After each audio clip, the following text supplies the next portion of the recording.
Hello guys, welcome to my YouTube channel. आज आप इस वीडियो में देखेंगे कि एक आउटडोर यूनिट को हमने किस तरह रीअसेंबल किया।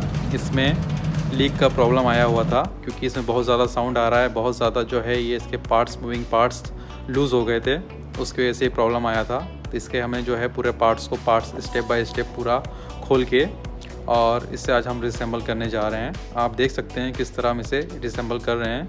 आप भी इसी तरह जो है कर सकते हैं। बड़े इजी तरीके से हम इसे फिक्स करके आपको दिखाने जा रहे हैं किस तरह किसी भी आउटडोर यूनिट को रीफिक्सिंग किया जाता है। आप देख सकते हैं स्टेप बाय स्टेप हम आपको दिखा रहे हैं इसमें किस तरह एक आउटडोर यूनिट को रीफिक्स किया जाता है।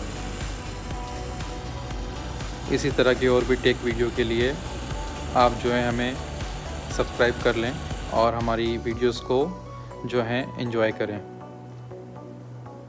हम इसी तरह की वीडियो आपके लिए और भी आगे लेके आते रहेंगे। इसका नेक्स्ट पार्ट जो है हम आपको